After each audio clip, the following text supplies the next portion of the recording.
कार्तिक पूर्णिमा की व्रत कथा। एक समय की बात है, एक दैत्य था, दैत्य तारकासुर। उसके 3 पुत्र थे, तारकाक्ष, कमलाक्ष और विद्युन्माली। जब भगवान शिव के पुत्र कार्तिकेय ने तारकासुर का वध कर दिया तो उसके पुत्रों को बहुत दुख हुआ। उन्होंने देवताओं से बदला लेने के लिए घोर तपस्या करी और ब्रह्मा जी को प्रसन्न कर लिया।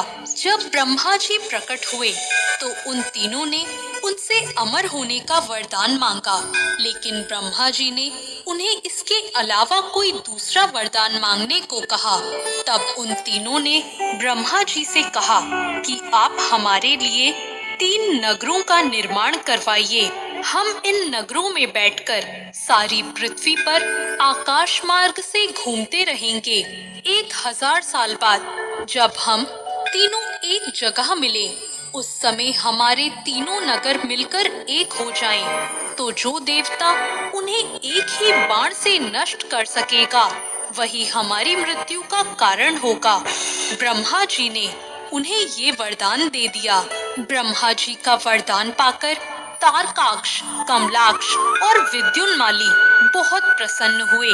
ब्रह्मा जी के कहने पर मैं दानव ने उनके लिए 3 नगरों का निर्माण किया।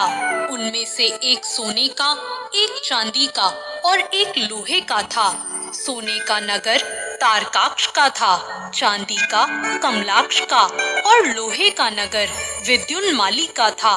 अपने पराक्रम से इन तीनों ने तीनों लोकों पर अधिकार कर लिया।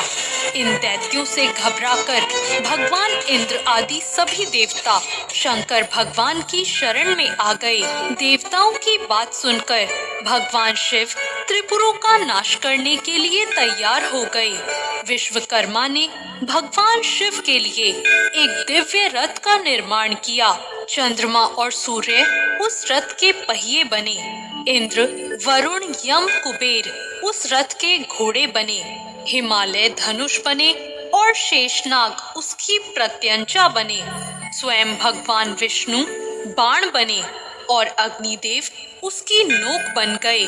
उस दिव्य रथ पर सवार होकर जब भगवान शिव त्रिपुरों का नाश करने चले तो दैत्यों में हाहाकार मच गया। दैत्यों और देवताओं में भयंकर युद्ध छिड़ गया।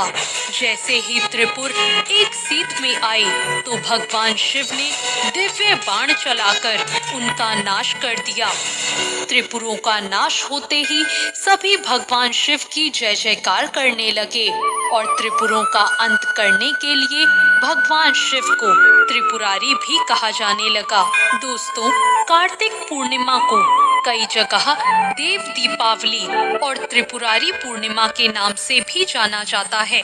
इस दिन गंगा स्नान और दीपदान का विशेष महत्व है। इसी पूर्णिमा के दिन भगवान विष्णु का मत्स्य अवतार हुआ था। कई तीर्थ